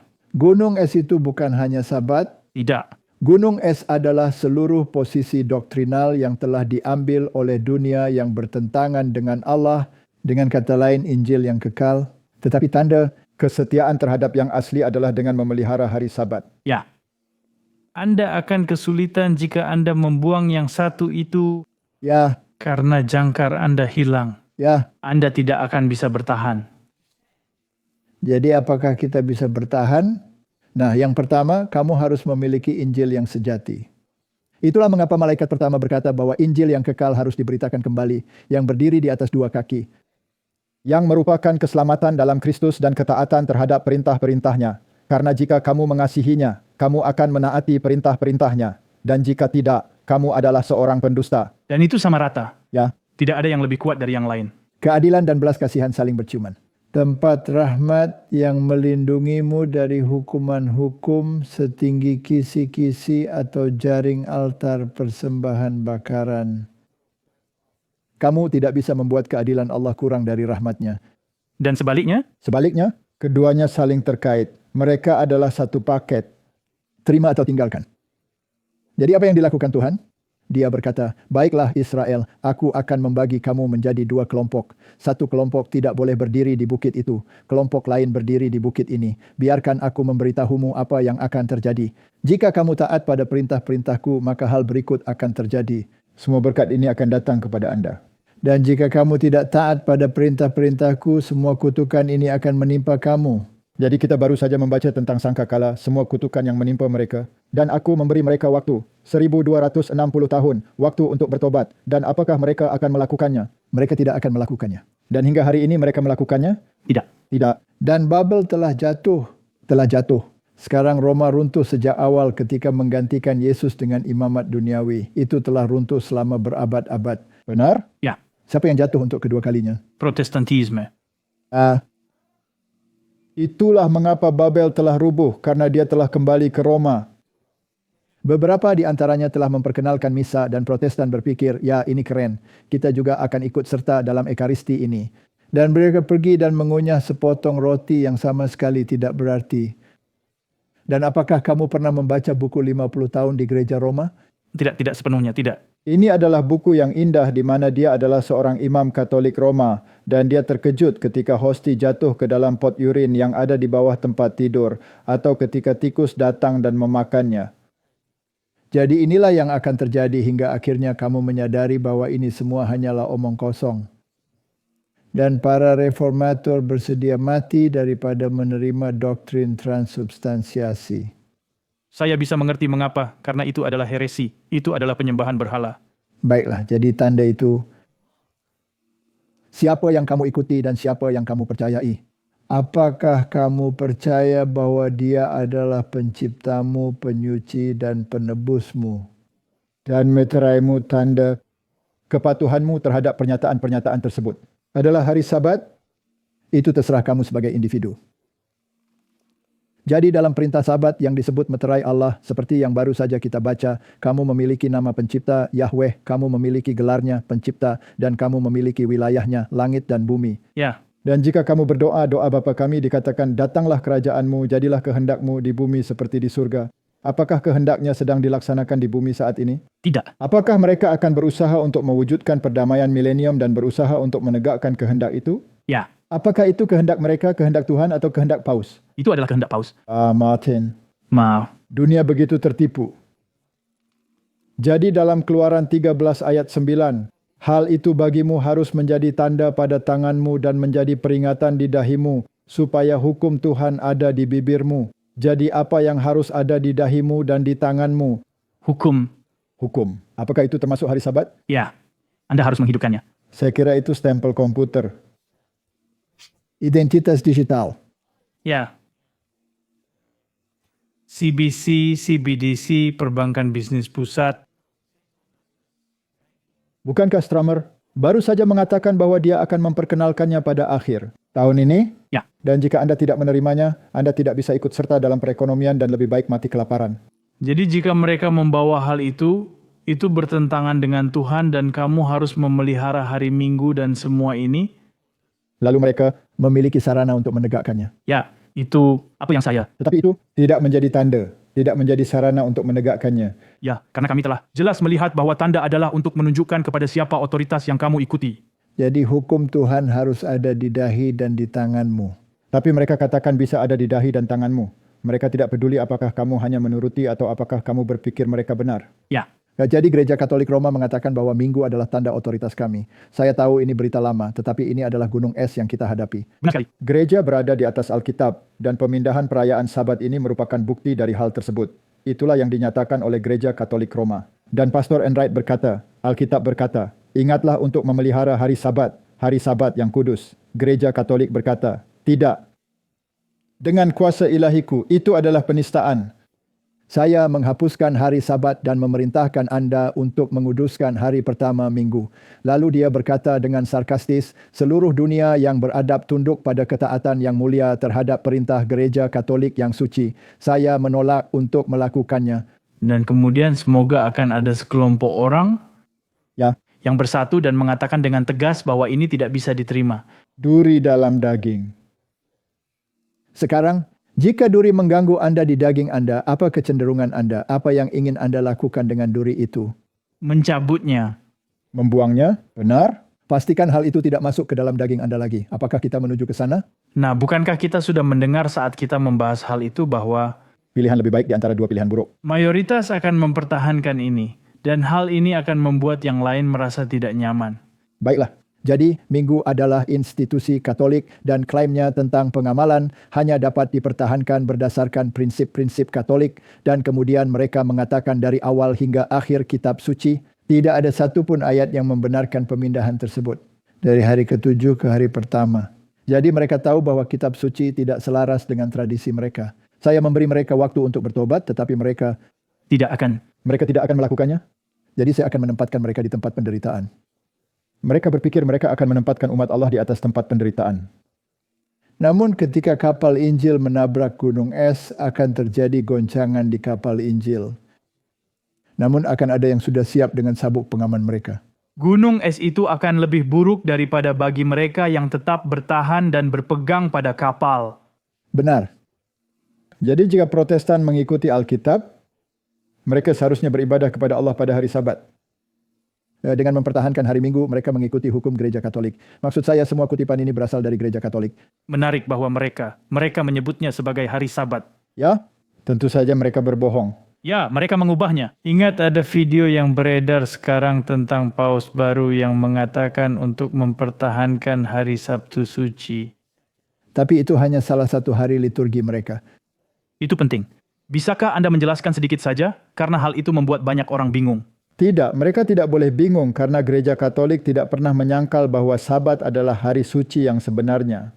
Tapi mereka akan mengarahkan Anda ke hari Minggu. Yang mereka sebut hari Tuhan. Mengapa? Karena mereka mengatakan bahwa mereka memiliki wewenang untuk mengubahnya. Benar. Dan mereka akan mengingatkan Anda sekali setahun bahwa Tuhan sebenarnya memiliki hari yang berbeda. Dan kemudian dalam sistem mereka itu adalah Sabtu suci, di mana mereka memperingati istirahat. Penciptaan. Jadi yang sebenarnya mereka lakukan adalah penistaan. Karena mereka mengatakan kami tahu hari mana yang dimaksud.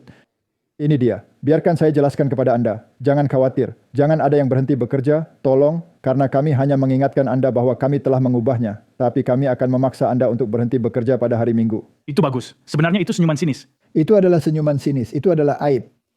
Nah, jadi Protestanisme dengan menolak otoritas gereja Katolik Roma tidak memiliki alasan yang baik untuk teori hari Minggu mereka. Dan secara logis seharusnya mempertahankan Sabtu sebagai hari Sabat. Menarik. Itu adalah American Quarterly Review. Dan mereka mengatakannya dengan terbuka.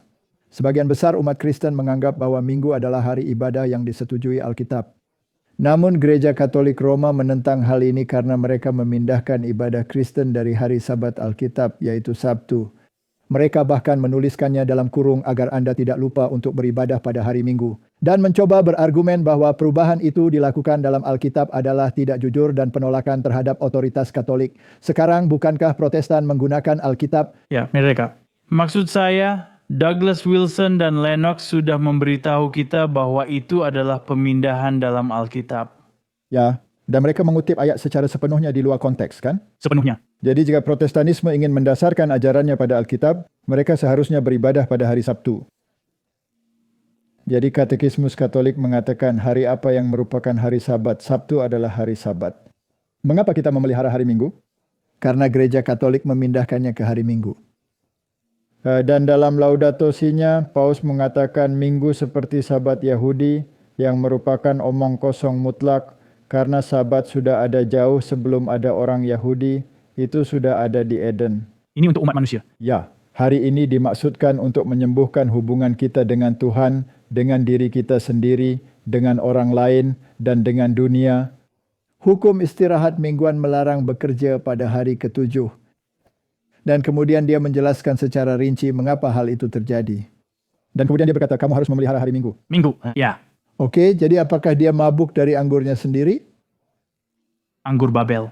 Ya, saya pikir dia sudah minum 1 atau 2 teguk anggur itu. Nah, paus terbaru telah menaruh sebongkah es sehingga dia bisa menggunakannya dalam minumannya. Apakah menurutmu itu akan muat? Itu minuman yang cukup besar, gelas yang cukup besar yang akan dia butuhkan karena bagaimanapun juga itu adalah blok es yang besar. Mengembalikan hari Sabat. Dan ini adalah Brett McLaughlin. Kami telah menunjukkan ini sebelumnya dan surat-surat yang memalukan di baliknya. SJ Serikat Yesus Jesuit. Kemudian dia mengatakan dengan jujur bahwa makalah yang dia tulis ini mengusulkan bahwa model kerjasama agama negara akan memungkinkan undang-undang sipil untuk melindungi Sabat. Bukan Sabat Alkitabiah ini. Jadi apakah dia ingin gereja dan negara bekerja sama dalam masalah ini? Oh, tentu saja. Baiklah. Yang kemudian dia berbicara tentang piagam hak asasi dan dia mengatakan untungnya negara-negara seperti Jerman mereka mengakui kebaikan umum yang universal. Jadi undang-undang ini di mana republikalisme dan pemisahan gereja dan negara bertentangan dengan ideologi ini. Beruntunglah negara-negara lain di Eropa tidak terikat oleh dokumen-dokumen republik yang disebut-sebut ini. Dan tradisi Yahudi Kristen mungkin menjadi sumber advokasi untuk undang-undang penutupan pada hari Minggu.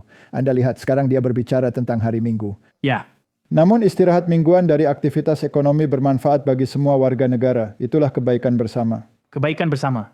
Seperti semua Jesuit, dia benar-benar murtad, anti Alkitab, pro kepausan, dan termasuk dalam golongan antikristus. Dan itulah mengapa katekismus gereja dapat mengatakan dengan terbuka Bahwa dalam menghormati kebebasan beragama dan kebaikan bersama semua orang, umat Kristen seharusnya berusaha agar hari Minggu dan hari-hari suci gereja diakui sebagai hari libur resmi. Dan jika Anda tidak mendengarkan, jika Anda melanggar kesucian Minggu, Anda harus dihukum sebagai seorang bidat. jadi pada dasarnya John Paul sudah mengatakan bahwa kita harus membunuh semua orang yang memelihara Sabat. Ya, karena Kecuali orang Yahudi, karena mereka akan memiliki negara mereka sendiri, di mana mereka dapat hidup di bawah hukum mereka, Tetapi siapapun yang memelihara Sabat dan bukan orang Yahudi, dan mereka yang tinggal di wilayah kekuasaan mereka akan dikenakan hukuman. itu sangat terencana dengan baik, jika boleh saya katakan begitu. oh mereka Telah merencanakan ini selama puluhan tahun. tidak selama berabad-abad. Mereka telah membuka sebuah negara di mana mereka bisa pergi dan beribadah dan memelihara Sabat dan tetap selamat. Mereka mendapat banyak dukungan dan sekarang dengan Trump membuka jalan dengan rencana perdamaian. Ini benar-benar mulai menarik. Ini benar-benar semakin menarik.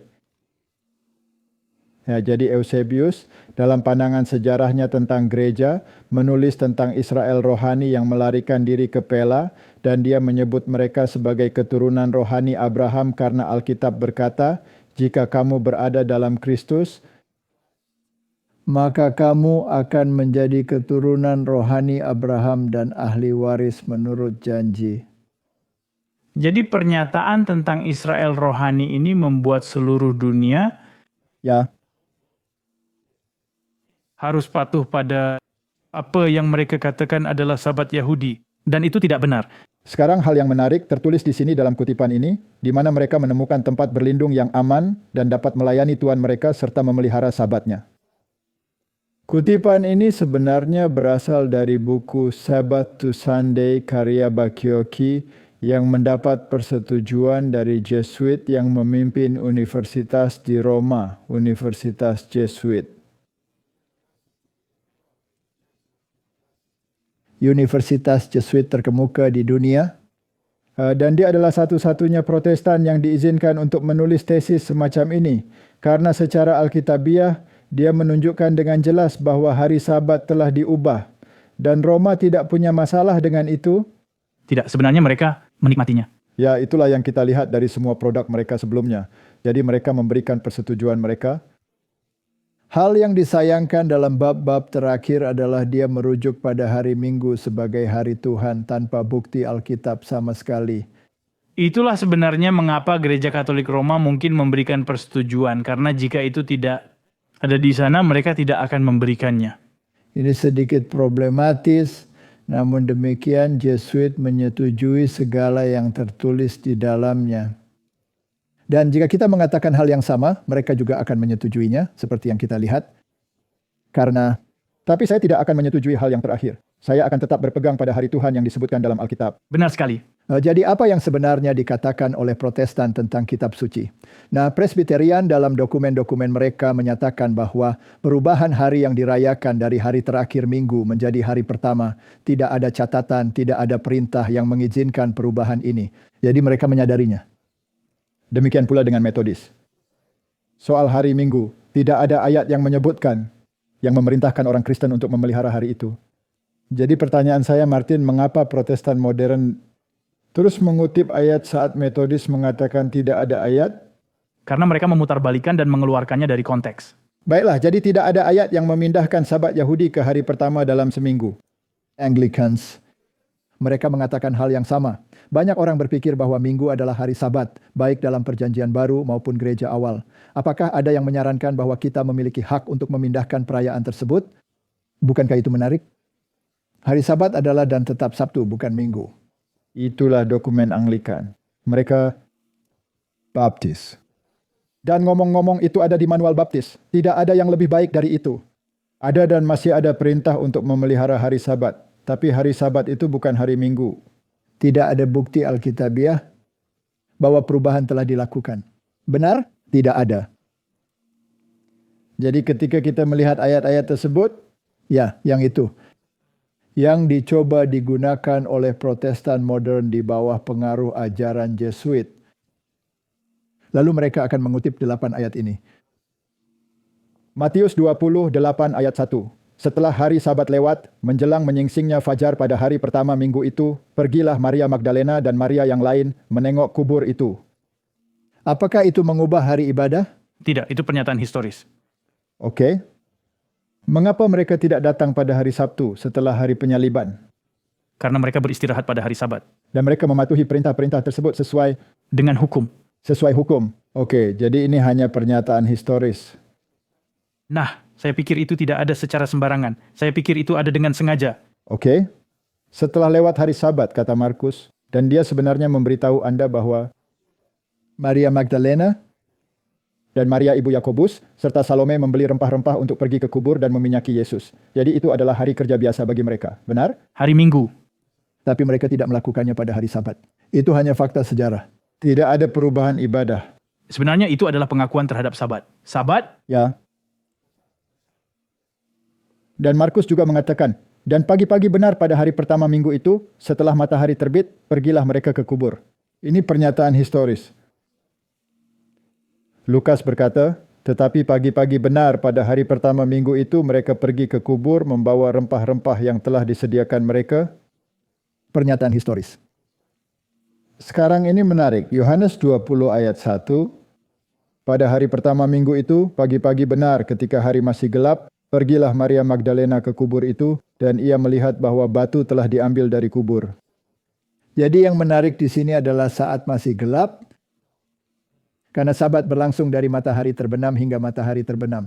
Jadi ketika matahari terbenam setelah Sabat, mereka bisa saja pergi saat itu juga, karena itu hari pertama. Tapi mereka tidak akan bisa melihat apa-apa. Terlalu gelap. terlalu gelap. Dan pada saat itu mereka tidak memiliki lampu jalan.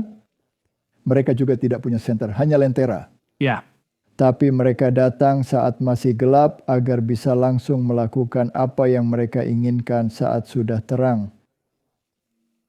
Mereka jelas tidak memikirkan batu besar yang ada di depan sana. Mereka hanya ingin sampai ke tubuh Yesus.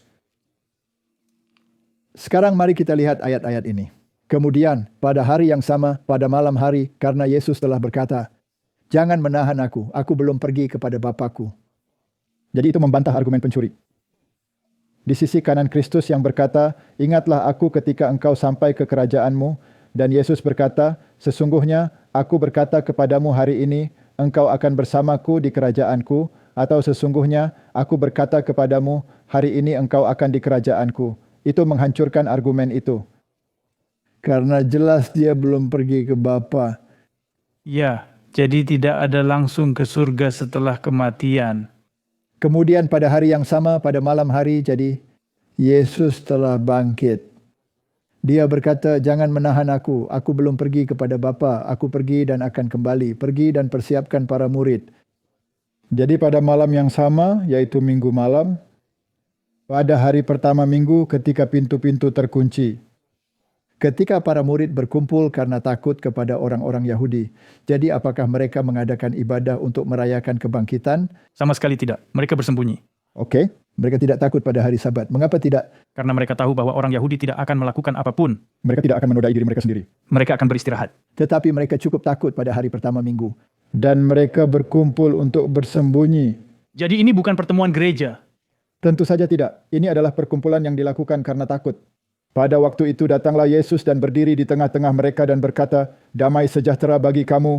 Okey, Jadi tidak ada ibadah minggu di sini? Tidak. Baiklah, Kisah Para Rasul 20 ayat 7.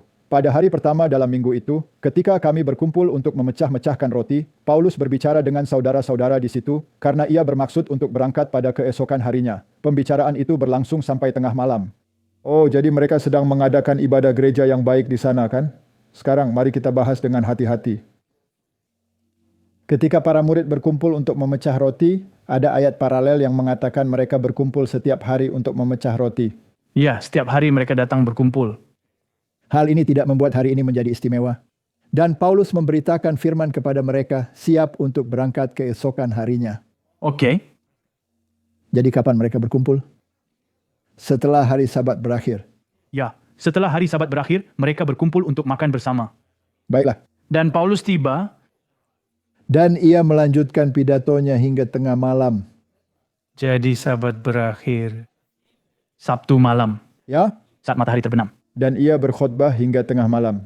Sekarang ayat lain akan memberitahu Anda bahwa di sana banyak lampu karena sudah gelap. Jadi yang mereka lakukan adalah pertemuan gereja setelah matahari terbenam.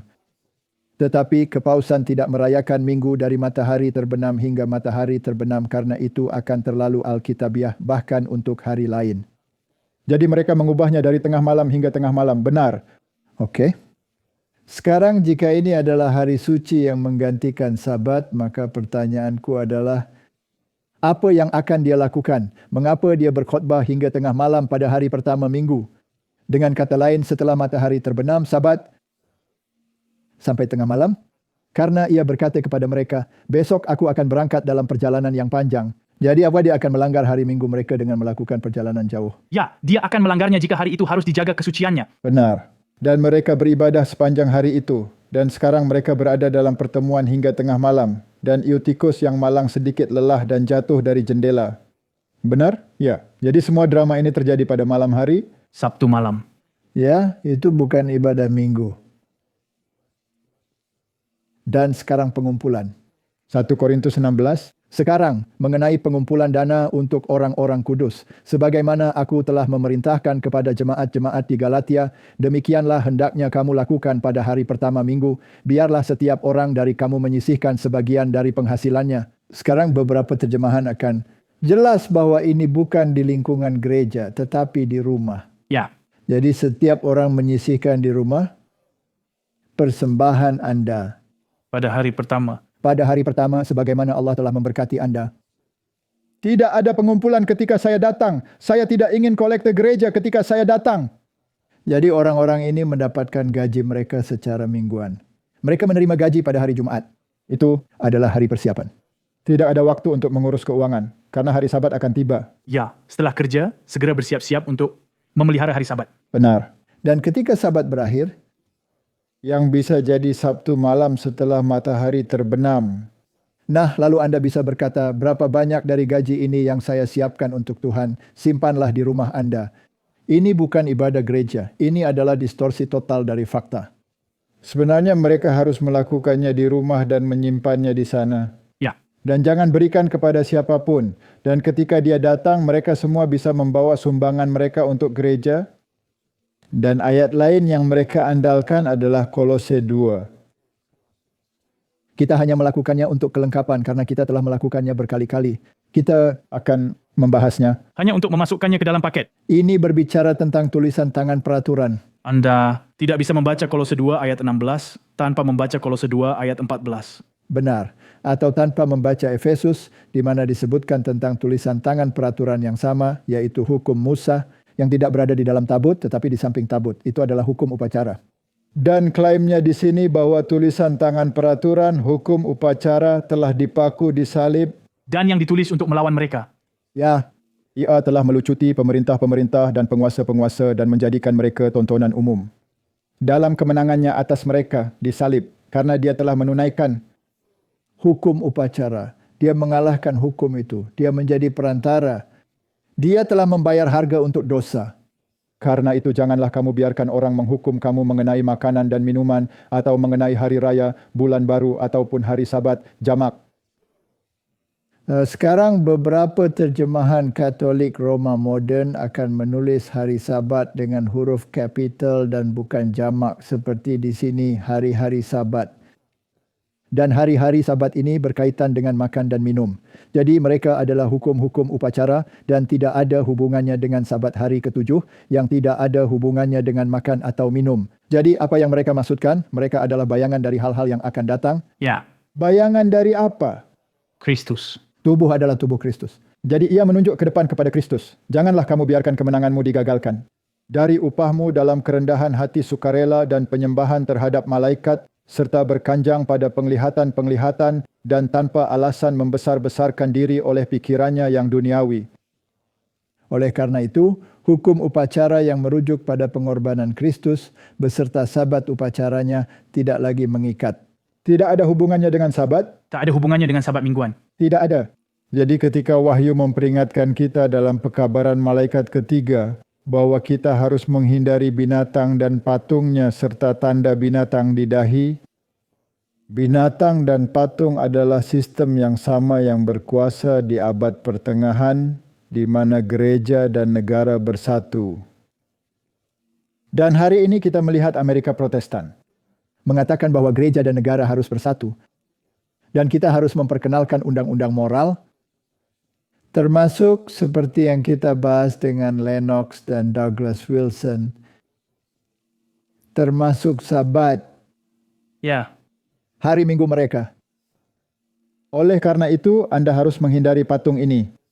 Nah, patung adalah sesuatu yang menyerupai aslinya. Dan Protestanisme sangat mirip dengan aslinya. Karena pada dasarnya dengan bergabung dengan Roma. Menolak perantaraan Kristus dan menerima perantaraan palsu. ya. Jadi artinya mereka sangat mirip dengan aslinya. Aslinya adalah Katolik Roma. Benar sekali. Dan oleh karena itu kita tidak boleh menerima tanda itu. Dan mereka mengatakan bahwa tanda otoritas kita adalah ibadah pada hari Minggu. Jadi saya tidak bisa menerima ibadah hari Minggu karena itu menjadikan paus sebagai otoritas. Ya. Saya harus menerima Sabat yang menjadikan Allah sebagai otoritas. Saya tidak dapat menerima perantaraan seorang paus atau gereja, atau berjalan di labirin atau latihan Loyola, berbicara dengan setan dan berpura-pura bahwa mereka adalah malaikat atau Maria atau apapun. Perantaraanku berasal dari Kristus dan Kristus saja. Jadi patung binatang ini gabungan ajaran palsu yang dicampur dengan kekuasaan negara, saya harus menghindarinya. Dan saya harus menghindari tanda binatang, di mana binatang itu sendiri mengatakan bahwa itu adalah hari Minggu. Nah, jika kamu melakukannya, maka kamu akan minum anggur murka Allah yang dituangkan tanpa campuran. Dengan kata lain, tidak akan ada belas kasihan. Itu akan berakhir. Ini adalah ujian akhir. Ini adalah gunung es. Ini adalah yang harus kita hadapi. Dan dalam Wahyu 18, kita diberitahu bahwa sistem Tanda binatang ini telah menjadi rumah setan. Ya, Jadi, karena mereka tidak mengajarkan Injil asli Yesus Kristus dan mereka meskipun mereka terlihat seperti mereka adalah otoritas Kristen. dengan menyebut nama Yesus tidak membuat Anda menjadi Kristen. Katolik Kristen menyebut nama Yesus tetapi menyangkal penebusan. Benar? Ya, Protestantisme. Percaya bahwa dengan memanggil Roh Kudus yang seharusnya membawa Anda kepada pertobatan dan iman kepada Yesus Kristus akan memberi Anda gigi emas, banyak uang dan kemakmuran di bumi ini serta kekuatan untuk menguasai orang lain. Hal ini sama konyolnya dengan apa yang dipercaya oleh Roma pada abad pertengahan. ya masalah yang sama. Lalu apa yang terjadi ketika Anda mengganti Injil yang sederhana dengan ini? Nah, maka kamu akan menjadi tempat tinggal setiap roh jahat dalam kandang setiap burung yang kotor dan membenci. Itu adalah Roh Kudus palsu. Roh yang tidak suci, yang menyesatkan Anda dan membuat Anda menerima ketaatan yang palsu, gantinya kepada ketaatan yang sesuai dengan Alkitab. Mengapa? Karena bangsa-bangsa telah dibuat mabuk oleh anggur kemarahan percabulannya. Mereka telah menelan ajarannya dan bersedia berkompromi pada tingkat itu. Bukankah mereka berkompromi dalam doktrin pembenaran? Ya, mereka sudah melakukan semua kompromi ini. Semua itu telah terjadi. Dan raja-raja bumi telah berzinah dengannya. Bukankah gereja dan negara sedang bersatu? Tentu saja. Dan para pedagang di bumi menjadi kaya raya karena kelimpahan kemewahan kota itu. Apakah kita melihat itu? Nah, di bagian kedua kita dapat menunjukkan bahwa semua hal ini sebenarnya telah terjadi. Dan kemudian aku mendengar suara lain dari surga berkata, "Keluar dari sana umatku, jangan terlibat dengan sistem ibadah palsu yang mengkhianati imanmu dalam Kristus." Jadi mari kita simpulkan, Martin. Hari Sabat akan menjadi ujian kesetiaan yang besar karena itulah titik kebenaran yang paling diperdebatkan. Ketika ujian akhir akan ditimpakan kepada manusia, maka garis pemisah akan ditarik antara mereka yang melayani Allah dan mereka yang tidak melayaninya. Ini bukan sekadar soal hari, ini adalah satu kesatuan yang utuh. Ini soal otoritas siapa kan? Benar, itu intinya. Sampai saat ini, mereka yang menyampaikan kebenaran pekabaran malaikat ketiga yang mengatakan jangan menerima tanda binatang. Tetapi kebenaran Kristus. Benar. Sering dianggap sebagai orang yang suka menakut-nakuti. Ramalan mereka bahwa intoleransi agama akan menguasai Amerika Serikat, bahwa gereja dan negara akan bersatu untuk menganiaya mereka yang menaati perintah Allah, telah dinyatakan tidak berdasar dan tidak masuk akal. Martin, bukankah kita sudah membahas hal itu? Mereka tidak tanpa dasar dan juga tidak absurd. Mereka justru semakin sejalan saat ini. Jadi apakah kita akan menabrak gunung es? Itu ada di depan. Jadi Martin, Mari kita hadapi gunung es itu. Mari kita berdoa agar Tuhan memberikan kita kekuatan. bukan hanya untuk menghadapi gunung es, tapi untuk tetap di kapal. Itulah mengapa kita akan, di bagian kedua, kita pasti akan membahas bagaimana saya akan bisa bertahan.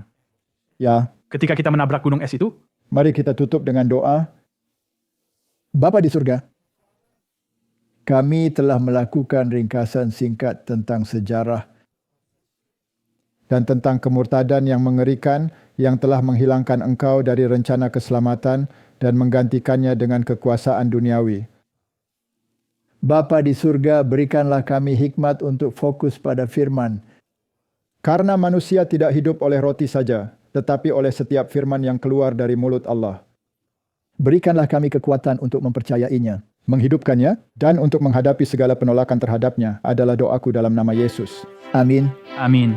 Diproduksi oleh Clash of Minds. Menampilkan pembicara Walter Faith dan Martin Smith. Ucapan terima kasih yang tulus untuk dorongan semangat, doa-doa, dan sumbangan finansial melimpah. Untuk detail kontak,